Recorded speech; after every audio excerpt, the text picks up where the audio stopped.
Le mercredi 8 septembre 2004, Jay Orbin célébrait son anniversaire. L'homme venait de fêter ses 45 ans. Jay avait tout ce dont il pouvait rêver dans la vie.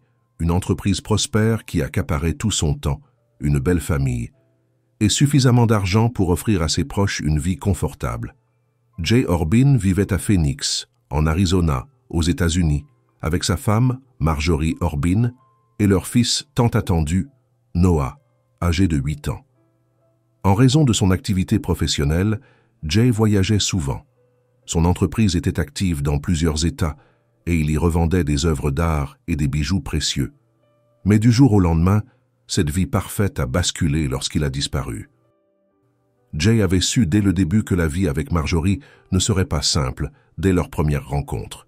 Ils se sont connus à Las Vegas, alors que Marjorie travaillait comme danseuse dans un club de striptease que Jay fréquentait régulièrement. Il avait été immédiatement fasciné par elle, au point de tomber amoureux.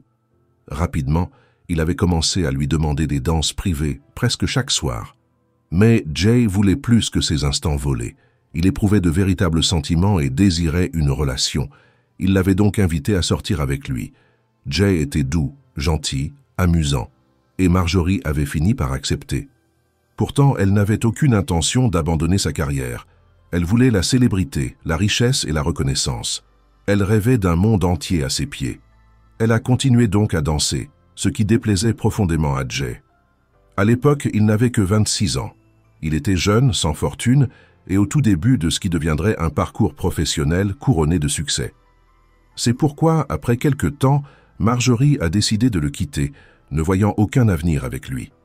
Marjorie est partie alors s'installer en Floride, où elle avait déjà vécu. Là-bas, elle a rencontré Mike Peter, un millionnaire propriétaire de clubs de striptease parmi les plus prestigieux au monde. Il pouvait tout lui offrir et ses moyens semblaient sans limite. C'est ce luxe qui a attiré la belle Marjorie.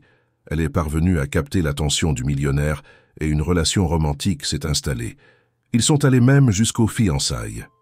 Mais Marjorie a fini par découvrir que Mike fréquentait de nombreuses autres jeunes femmes ravissantes, à qui il promettait également un avenir radieux.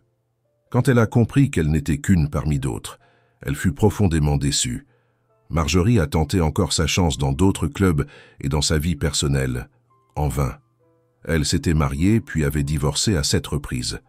Fatiguée et désillusionnée par la Floride, Marjorie a décidé de retourner à Las Vegas, là où tout avait commencé pour elle. Nous sommes en 1993. C'est à ce moment-là que Jay Orbin a repris contact avec Marjorie. Pendant toutes ces années, il était resté amoureux d'elle et l'avait recherchée. Entre-temps, Jay avait lancé sa propre entreprise et elle commençait à prospérer. De passage à Las Vegas, il a aperçu une affiche publicitaire avec le visage de Marjorie et fut submergé de joie. Il venait enfin de la retrouver. Marjorie a été surprise de recevoir son appel, mais touchée d'apprendre que Jay l'avait attendue toutes ces années. Il lui a proposé de se retrouver autour d'un verre et elle a accepté. Ils se sont retrouvés dans un bar où ils ont bu et discuté toute la nuit, rattrapant le temps perdu. Jay n'était à Las Vegas que pour une seule nuit pour le travail et devait reprendre la route le lendemain pour Phoenix. Ils se sont quittés, mais cette fois en gardant le contact. Ils s'appelaient presque tous les jours. Dès qu'il en avait l'occasion, Jay retournait à Las Vegas, où ils profitaient pleinement l'un de l'autre. Leur relation est devenue romantique, puis s'est approfondie, jusqu'à les mener au mariage. Ils se sont dit oui dans une petite chapelle blanche. Pour Marjorie, c'était son 8e mariage.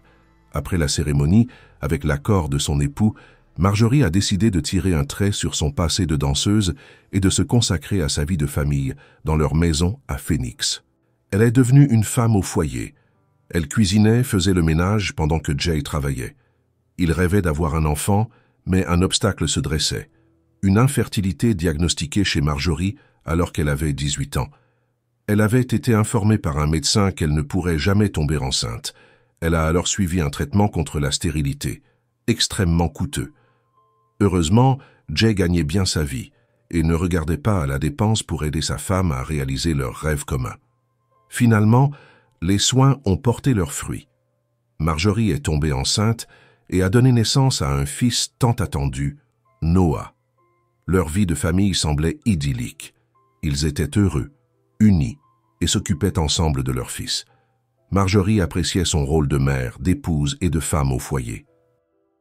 Le 26 août 2004, Jay et Marjorie ont fêté les 8 ans de Noah avec leurs proches.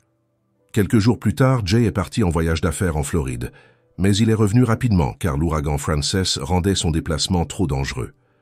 Le 8 septembre 2004, sa mère, Joanne Orbin, l'a appelé pour lui souhaiter un joyeux anniversaire. Jay était alors sur la route du retour et lui a dit qu'il rentrait à Phoenix. Il a promis de la rappeler plus tard, dans la soirée, une fois rentré, et qu'il prévoyait de célébrer son anniversaire. Joanne a attendu son appel avec impatience, mais Jay ne l'a rappelé jamais. C'était étrange, totalement inhabituel de sa part. Dans les jours qui ont suivi, Joanne Orbin, la mère de Jay, ne parvenait toujours pas à entrer en contact avec son fils. Elle vivait dans une autre ville, et à chaque appel, c'est sa belle-fille, Marjorie, qui répondait. Celle-ci l'assurait que tout allait bien. Jay avait simplement beaucoup de travail et n'avait pas le temps de rappeler sa mère. Mais quand une semaine est passée sans aucun signe de vie, Joanne a compris que quelque chose clochait. Marjorie continuait pourtant de répéter qu'il n'y avait aucune raison de s'inquiéter. Selon elle, Jay était parti en voyage d'affaires et était pour l'instant injoignable. Mais cela n'apaisait pas l'angoisse de sa mère. D'habitude, même en déplacement, Jay trouvait toujours un moment pour l'appeler, et il n'aurait jamais manqué de la remercier pour ses vœux d'anniversaire, une date très importante pour lui. Mais Joanne a attendu. Quand une deuxième semaine s'est écoulée sans nouvelles, elle a convoqué un conseil de famille pour discuter de la situation. Ensemble, ils sont tombés d'accord. Il était temps d'agir et d'alerter les autorités. Joanne a appelé alors Marjorie une dernière fois, exigeant des explications, faute de quoi elle préviendrait la police. C'est alors que Marjorie a avoué que Jay avait bel et bien disparu. Selon ses dires, Jay était revenu de Floride à Phoenix puis serait reparti aussitôt pour un autre voyage, sans même fêter son anniversaire et n'aurait plus jamais donné signe de vie. Elle affirmait ne pas savoir où il se trouvait et qu'il ne répondait plus du tout. Joanne a exigé alors qu'elle déclare officiellement sa disparition, ce que Marjorie a fait. Le 22 septembre, elle a appelé la police pour signaler l'absence de son mari, ou plutôt de son ex-mari, car ils étaient officiellement divorcés à cette période. Les enquêteurs lui ont demandé toutes les informations nécessaires pour lancer les recherches, notamment les papiers du véhicule de Jay. Marjorie a promis de les retrouver et de rappeler, mais ne l'a jamais fait. Les détectives ont tenté à plusieurs reprises de la joindre pour obtenir ces documents, mais elle ignorait leurs appels. Finalement, ils ont réussi à la contacter, et Jay a été officiellement déclaré disparu. Une enquête a été ouverte pour retracer les circonstances de sa disparition, et c'est alors que des détails surprenants ont émergé au sujet de la relation entre Marjorie et Jay. En apparence, Jay menait une vie réussie, mais la réalité était moins parfaite. En effet, Jay et Marjorie avaient divorcé dès 1998, tout en continuant à vivre ensemble comme mari et femme. Selon Marjorie, il ne s'agissait que d'une décision financière. C'était Jay qui avait proposé le divorce, et cette décision était liée à une optimisation fiscale. Selon Marjorie, cela n'avait rien changé à leur relation. Ils continuaient de s'aimer et vivaient toujours comme une véritable famille. Pourtant, même si elle partageait encore le même toit que Jay, Marjorie entretenait plusieurs relations amoureuses en parallèle. Lorsque Jay s'absentait pour affaires, Marjorie accueillait son nouveau compagnon, Larry Weisberg, chez eux. Il ne se contentait pas d'y passer la nuit. Il avait emménagé et installé ses propres affaires dans le placard même de Jay, ce qui paraissait extrêmement suspect. Les proches de Jay remarquaient aussi que Marjorie ne se préoccupait absolument pas de sa disparition. Elle ne participait pas aux recherches, ne posait aucune question sur l'avancée de l'enquête et ne semblait pas affectée par l'absence soudaine de son mari. Au contraire, elle profitait pleinement de la vie avec son amant, tout en puisant dans les comptes professionnels de Jay. En l'espace de quelques jours, elle avait dépensé près de 100 000 $ en achats variés, des jouets pour son fils, un piano à queue élégant, des objets luxueux pour elle et son nouveau compagnon. Marjorie vivait sans aucune retenue. Cette attitude inquiétait non seulement la famille du disparu, mais aussi la police. Les enquêteurs ont décidé alors d'effectuer une perquisition dans la maison des Orbin. À l'intérieur, ils ont retrouvé les cartes bancaires de Jay, ainsi que son chéquier. Ce sont des objets qu'il emportait toujours avec lui lorsqu'il partait en voyage. Il était donc impossible qu'il les ait oubliés ou laissés derrière lui volontairement. Les relevés téléphoniques et bancaires ont confirmé que Jay était bien revenu à Phoenix après son déplacement en Floride. Mais ensuite, plus aucune trace de lui, plus de dépenses, plus d'appels, plus aucun mouvement bancaire. Il devenait impossible de le localiser. Les policiers ont commencé à croire qu'il ne s'agissait pas simplement d'une disparition, mais d'un meurtre. Et Marjorie devenait leur principale suspecte. Le 23 octobre 2004, alors que l'enquête continuait, un sans-abri a découvert un conteneur dans le désert, à la périphérie de Phoenix. Il était enveloppé dans plusieurs couches épaisses de plastique noir. En l'ouvrant, il a trouvé un corps humain. Il a appelé immédiatement la police. Les agents se sont rendus sur place et ont constaté qu'il s'agissait de restes humains en état avancé de décomposition, probablement accélérés par la chaleur et le temps. La scène était terrifiante. À l'intérieur du conteneur, en plus des fragments du corps, il y avait une liasse d'argent et une balle déjà tirée. Les organes internes étaient absents, comme si quelqu'un les avait retirés intentionnellement. Le médecin légiste chargé d'examiner le corps a conclu que celui-ci avait été congelé après la mort, puis découpé à l'aide d'une scie. Il était impossible de déterminer précisément la cause du décès. Une seule chose était claire. L'assassin avait agi avec une méthode froide et méticuleuse. De plus, certaines parties du corps manquaient dans le conteneur, notamment la tête. Dans cet état, identifier la victime était extrêmement difficile. Une analyse ADN a été nécessaire et elle a confirmé que le corps retrouvé appartenait bien à Jay Orbin. Malheureusement, aucune preuve exploitable n'a été découverte sur les lieux.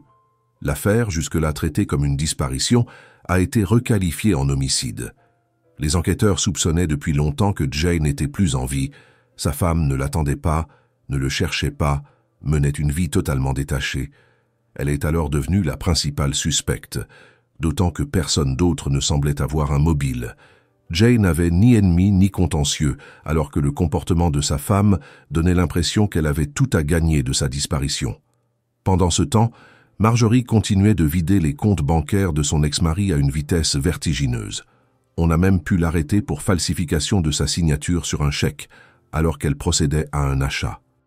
À la mort de son ex-mari, elle a également contacté la compagnie d'assurance et touché près d'1 million de dollars grâce à la police d'assurance vie dont elle était la bénéficiaire. Un ami proche de Marjorie a fini par contacter la police. Il a affirmé que Marjorie avait déjà menacé de tuer Jay à cause de l'argent.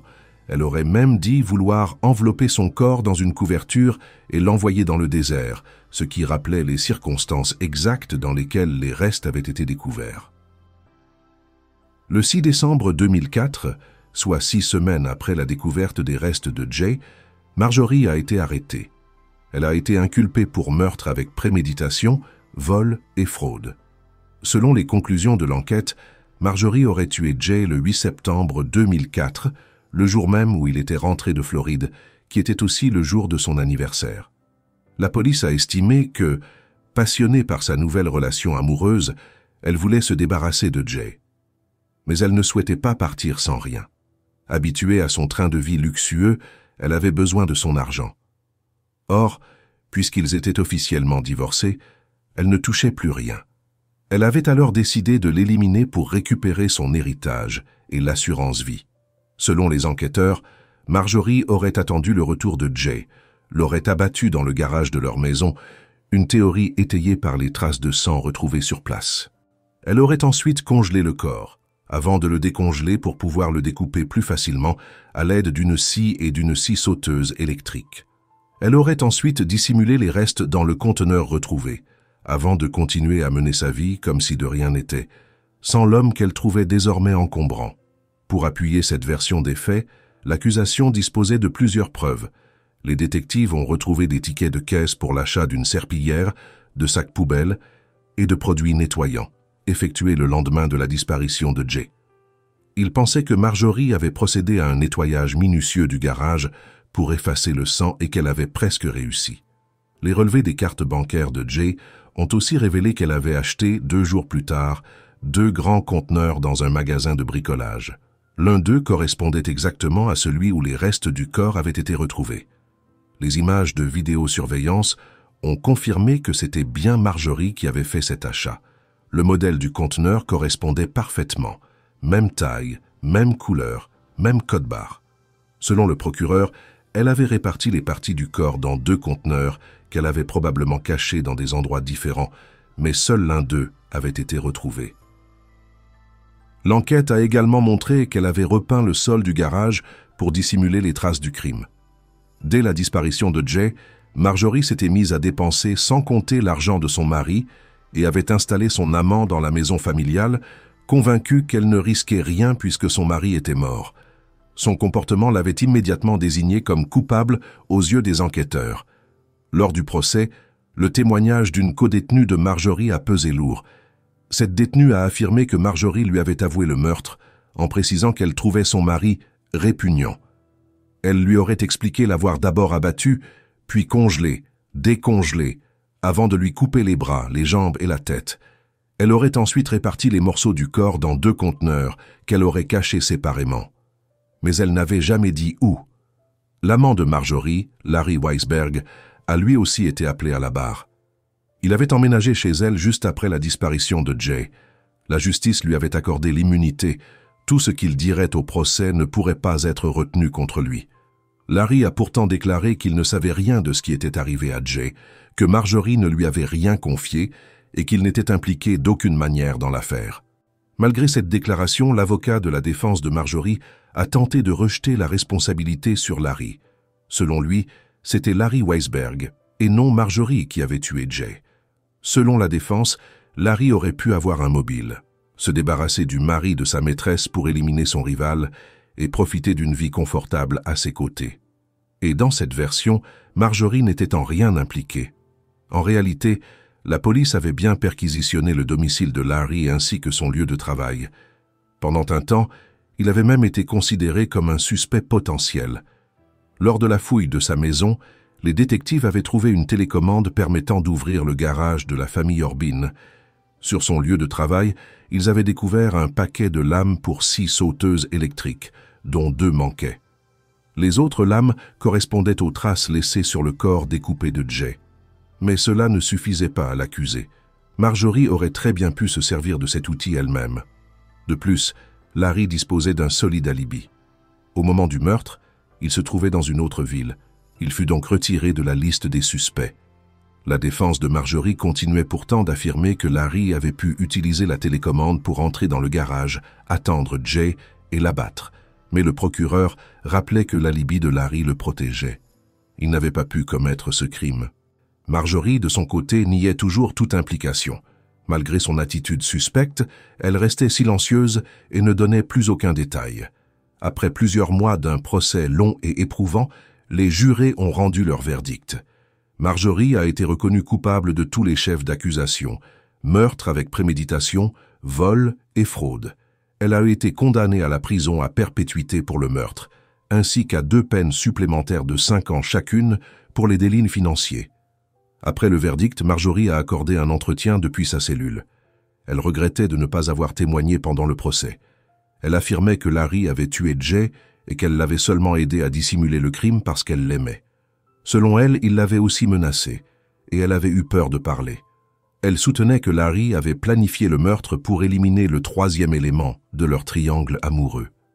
Elle racontait qu'une dispute avait éclaté dans le garage entre Jay et Larry ce soir-là, car Jay était rentré plus tôt que prévu à cause de l'ouragan. Elle disait avoir entendu des coups de feu, puis être sortie en courant, découvrant Larry qui lui aurait dit que Jay était mort. Selon elle, elle n'avait jamais vu le corps de son mari, que Larry s'était chargé de tout et qu'elle ignorait où se trouvaient les autres restes. Mais personne ne l'a cru. Toutes ses demandes d'appel ont été rejetées.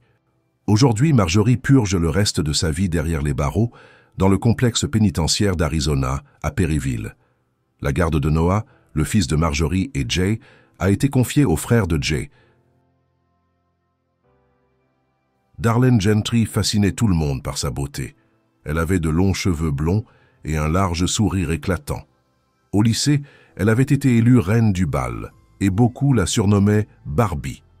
Darlene était sociable, charismatique, et attirait naturellement les regards. Elle avait de nombreux admirateurs. Après le lycée, elle s'est inscrite au Texas State Technical College pour devenir assistante dentaire. C'est là qu'elle a rencontré Keith, qui étudiait le génie industriel et la soudure. Ils sont tombés amoureux immédiatement. Sur le campus, tout le monde les considérait comme le plus beau couple de l'école. À la fin de leurs études, Darlene attendait une demande en mariage. Mais Keith ne se sentait pas prêt. Ils ont alors décidé de se séparer. Darlene est partie s'installer à Dallas, où elle a travaillé dans un cabinet dentaire.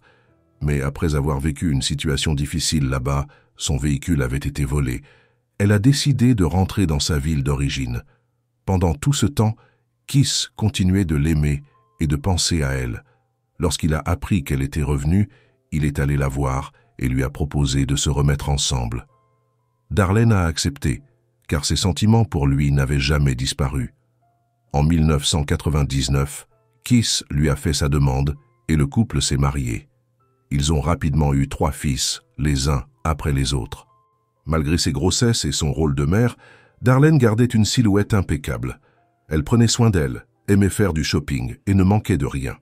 Keith gagnait bien sa vie et lui permettait de vivre confortablement. Ils ont fait construire une grande maison dans un joli quartier, à côté de la maison des parents de Keith. Lassée de son travail d'assistante dentaire, Darlene a trouvé un poste d'infirmière scolaire à temps partiel. Keith, quant à lui, voyageait tout le temps pour son travail. Darlene gérait presque tout toute seule, les enfants, la maison et son propre emploi. Mais elle ne se plaignait jamais. Elle paraissait toujours joyeuse, et leur mariage semblait solide et harmonieux. Keith savait que ce rythme était difficile pour elle, alors il a décidé de changer de travail afin de se rapprocher de la maison. Cela lui permettait de passer plus de temps avec sa famille et d'aider davantage sa femme. Mais ce nouveau poste était moins bien payé. Très vite, Darlene n'a plus eu accès à la même aisance financière, ni à toutes ces dépenses qu'elle aimait tant. Mais Darlene ne semblait pas vouloir y penser. Elle continuait de faire des achats coûteux, utilisait ses cartes de crédit et les dettes ne cessaient de s'accumuler. Keith lui rappelait souvent qu'il devait réduire les dépenses, au moins jusqu'à ce qu'il retrouve un travail mieux rémunéré. Mais elle ne l'écoutait pas, ou ne voulait pas l'entendre. Le couple se disputait de plus en plus à cause de ses difficultés financières. Le 5 novembre 2005, à 6 heures du matin, Darlene Gentry, âgée de 31 ans, a appelé le 911. Elle a déclaré que, en se réveillant, elle avait découvert que des cambrioleurs étaient entrés chez eux et avaient abattu son mari. Selon ses propres mots, « Je me suis levée ce matin. J'ai dormi cette nuit dans la chambre des enfants. La porte arrière de la maison était ouverte. Les armes ne sont plus là. Elles ont disparu. Mon mari est allongé sur le lit, il gargouille. De la mousse rose sort de sa bouche. » La police est arrivée immédiatement sur les lieux. Pendant tout ce temps, Darlene restait en ligne avec l'opérateur. Celui-ci lui demandait à plusieurs reprises de prodiguer les premiers secours à son mari et lui expliquait comment faire. Mais Darlene se contentait de répéter qu'elle était paniquée. Elle ne tentait jamais de lui venir en aide. Keith Gentry, 31 ans également, avait reçu une balle dans la tête. Il était inconscient mais encore vivant, s'accrochant désespérément à la vie. Les secours l'ont emmené en urgence à l'hôpital le plus proche, où il a été placé sous assistance respiratoire. Les habitants de la ville étaient sous le choc. Ils ne comprenaient pas pourquoi quelqu'un aurait voulu s'en prendre à ce père de famille aimant, loyal et sans histoire. Pendant ce temps, les policiers inspectaient la maison et ne trouvaient aucune trace d'effraction. Le coffre à armes de Keith n'était pas forcé. Il avait été ouvert avec une clé. Aucune vitre brisée, aucune serrure fracturée. De plus, les armes manquantes avaient été retrouvées soigneusement posées à l'extérieur, près de la maison. Rien dans la scène ne ressemblait à un cambriolage. Les policiers comprenaient qu'il y avait quelque chose de bien plus sombre derrière tout ça. Ils ont prélevé alors des échantillons sur les mains de Darlene pour vérifier la présence de résidus de poudre, puis l'ont invitée à venir s'expliquer au poste. Elle a accepté. Lors de l'interrogatoire, Darlene expliqua que la veille au soir, elle était sortie avec des amis. À son retour, vers 20h30, elle s'était disputée avec Keith au sujet des dettes de cartes de crédit. Elle a dit être partie un moment pour se calmer, puis être revenue vers lui pour se réconcilier. Les enfants étaient malades, alors elle a décidé de dormir près d'eux, dans leur chambre, pendant que Keith dormait seul dans leur lit. Elle a ajouté qu'elle s'était réveillée parce qu'il faisait froid dans la maison. En cherchant d'où venait ce courant d'air, elle avait découvert que la porte arrière était grande ouverte et que le coffre à armes de Keith était vide. Quand elle est entrée dans leur chambre, Elle a vu son mari allongé face contre le matelas. De la mousse sortait de sa bouche et du sang s'écoulait de sa tête. Elle a immédiatement pris son téléphone portable et a appelé les services d'urgence. Pour les enquêteurs, un premier détail a semblé étrange. Darlene avait une formation médicale et pourtant, elle n'avait pas tenté de porter assistance à son mari. Même une personne sans formation aurait essayé de l'aider. D'autant plus que l'opératrice du 911 lui expliquait en direct comment faire. Mais Darlene n'a rien fait. Pendant cet appel, elle parlait d'une voix étrangement calme, comme si rien de grave ne se passait. Au lieu de supplier l'opératrice de venir sauver son mari, elle avait commencé par raconter des détails inutiles sur la situation. Cela a éveillé encore plus de soupçons. Interrogée à ce sujet, Darlene a répondu « J'étais sous le choc, je ne savais pas comment réagir. Je pensais surtout à mes enfants. » Au commissariat, elle n'a jamais demandé des nouvelles de l'état de son mari. Pendant son interrogatoire, un policier est venu annoncer que le cerveau de Keith ne fonctionnait plus. Les agents ont alors emmené Darlene à l'hôpital, où elle a signé les documents autorisant l'arrêt des machines, maintenant son mari en vie. Même dans ces moments-là, les policiers ont continué d'observer son attitude. Elle avait bien les yeux humides, mais elle ne semblait pas réellement bouleversée. L'interrogatoire a repris le même jour. Les enquêteurs se montraient plus pressants, espérant la pousser à avouer. Sentant le piège, Darlene s'est alors emparée de ses droits, invoquant le 5e amendement, droit de garder le silence, et le 6e amendement, le droit à un avocat. Le face-à-face a été immédiatement interrompu, elle a été relâchée, puis elle a engagé un avocat. Les policiers ont poursuivi leur enquête. En dressant la liste des armes de Keith, ils ont remarqué qu'un pistolet calibre 22 manquait. C'était un modèle que le père de Keith lui avait offert. Les analyses balistiques ont montré que le coup tiré sur Keith provenait justement d'une arme de ce calibre. Darlene a accepté que la police fouille la maison. Les enquêteurs ont alors passé chaque pièce au peigne fin. Dans la poubelle de la cuisine, ils ont découvert une paire de gants en latex et une douille de balles calibre 22. Les deux éléments ont été envoyés au laboratoire médico-légal. Les analyses ont révélé des résidus de poudre et de l'ADN de Darlene et de Keith sur les gants. La douille correspondait bien à la balle retrouvée dans la tête de Keith. De plus, des empreintes digitales de Darlene ont été retrouvées sur l'un des pistolets, alors qu'aucune trace n'était visible sur les autres armes. Les premiers prélèvements effectués sur les mains de Darlene révélaient également des traces de poudre. Les enquêteurs ont appris ensuite que Keith avait souscrit une assurance vie de 750 000 $, et cela semblait être un mobile évident. Darlene manquait cruellement d'argent à ce moment-là. 19 jours après le meurtre, Darlene a été officiellement accusée. Elle a été arrêtée et incarcérée, mais elle n'est pas restée longtemps en prison. Personne ne parvenait à croire qu'elle avait pu commettre cet acte. Les parents de Keith l'avaient toujours adorée. Ils pensaient qu'il était impossible qu'elle soit impliquée dans la mort de leur fils. Depuis le drame, Darlene vivait chez eux avec ses enfants. Il prenait soin d'elle et de ses fils sans jamais douter de sa sincérité. Alors, lorsqu'ils ont appris son arrestation, ils ont décidé de payer sa caution de 50 000 $. Darlene a été libérée et est retournée vivre chez les parents de Keith. Mais au fil des semaines, les visites répétées des enquêteurs ont commencé à l'exaspérer. Elle s'est mise à leur fermer la porte au nez, à les insulter, et refusait tout contact. Finalement, elle a quitté la maison et a laissé ses enfants chez leurs grands-parents. Elle est allée s'installer chez l'une des sœurs de Keith, en espérant être laissée en paix. Pendant ce temps, les enquêteurs poursuivaient leur travail.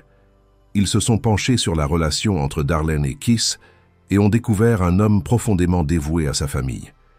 Keith adorait sa femme et ses enfants. Il avait même quitté un emploi bien rémunéré pour accepter un travail plus modeste, afin de passer plus de temps avec eux et soutenir Darlene au quotidien. Il se souciait aussi du fait que Darlene ne s'occupait quasiment jamais de leur fils, les laissant souvent à la charge de ses parents, tandis qu'elle passait son temps à faire du shopping ou aller dans des salons de beauté. Malgré tout, Keith disait toujours à ses parents « Je n'abandonnerai jamais Darlene, je l'aime trop. Si quelqu'un devait partir, ce serait elle. Pas moi. » Le frère de Keith a confié plus tard « Elle n'était jamais heureuse. Elle n'aimait pas rester à la maison, elle ne voulait pas passer du temps avec nous. Mon frère, lui, ne rêvait que de ça. Il jouait avec ses enfants, les baignait, les aidait à dormir. Il était le papa idéal, Il faisait du sport avec eux, ils riaient, ils étaient heureux. Malgré tous les efforts de la police, aucun autre suspect ne s'était jamais dessiné. Keith était un homme apprécié, sans ennemis, sans histoire, et personne ne lui voulait du mal. Pendant ce temps, Darlene, toujours en liberté sous caution, savait que les enquêteurs étaient au courant de l'assurance vie. Pour ne pas attirer l'attention, elle n'avait toujours pas réclamé la somme. Elle se montrait confiante pour son procès. Elle était jeune, belle, et ne ressemblait en rien à une criminelle. L'accusation n'avait que des preuves indirectes et aucune preuve formelle. Agacée de vivre chez les proches de Keith, Darlene a pris contact avec un agent immobilier, Robert Pavelko. Il connaissait la famille et a été surpris d'apprendre qu'elle souhaitait le rencontrer. Il a été encore plus choqué lorsqu'elle lui a annoncé vouloir faire raser sa maison au bulldozer, sous prétexte qu'elle lui rappelait de trop mauvais souvenirs. Robert a essayé de la raisonner et lui a proposé plutôt de déménager. Il lui a montré un terrain avec un étang en expliquant que cela pourrait plaire à ses enfants. Darlene a été d'abord enthousiasmée par l'idée, affirmant que Keith avait toujours rêvé d'une maison au bord de l'eau pour que leur fils puisse pêcher avec lui. Mais une semaine plus tard, elle a appelé Robert et lui a demandé de faire combler l'étang. Là, il a eu un doute. Il a alerté aussitôt la police. Les enquêteurs ont trouvé cela pour le moins étrange. Les enquêteurs ont rapidement compris que Darlene voulait probablement faire disparaître le pistolet en le jetant dans l'étang, puis le recouvrir pour qu'il ne soit jamais retrouvé. 15 minutes après le début des recherches, une équipe de plongeurs a effectivement retrouvé l'arme au fond de l'eau. Le pistolet a été envoyé au laboratoire pour analyse balistique. Darlene, de son côté, n'en savait rien. Pour la piéger, la police a demandé à l'agent immobilier Robert Pavelko de jouer un rôle dans leur plan. Il l'a contacté pour lui dire qu'avant de combler l'étang, il fallait d'abord le vider. Darlene a aussitôt semblé nerveuse et lui a demandé quand cette opération allait avoir lieu. Robert a répondu que l'étang serait asséché dans 2 jours. Pendant ce temps, 2 officiers se sont cachés dans les buissons, juste derrière le plan d'eau, avec une caméra. Ils ont attendu. 2 jours plus tard, Darlene est venue. Elle craignait que l'arme soit découverte. Sur la vidéo, on la voit vêtue d'un jean, d'un pull et de grandes bottes, s'approcher du bord de l'étang, regarder autour d'elle pour s'assurer que personne ne l'observe, puis entrer lentement dans l'eau. Elle avance droit vers l'endroit précis où les plongeurs avaient retrouvé le pistolet. Pendant plusieurs minutes, elle fouille, cherche quelque chose, sans succès. Finalement, frustrée, elle sort de l'eau et repart. Lors du procès, l'accusation a concentré une grande partie de son argumentation sur le comportement de Darlene après le meurtre de Keith. Toutes les preuves circonstancielles ont été présentées. Le procureur a soutenu que Darlene avait tué son mari pour l'argent, afin de continuer à financer son mode de vie. Les dettes s'accumulaient et elle savait que son mari mort lui rapporterait bien plus qu'un mari vivant. Sa police d'assurance vie, d'un montant de 750 000 $, représentait pour elle la solution à tous ses problèmes.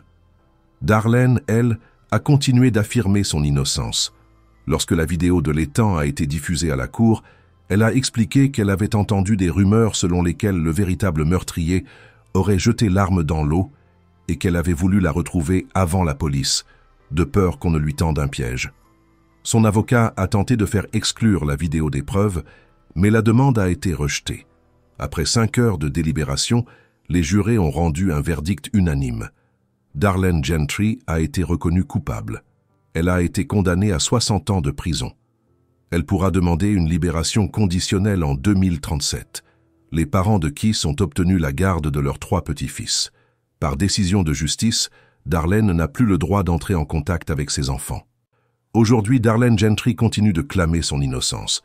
Plusieurs de ses appels ont déjà été rejetés.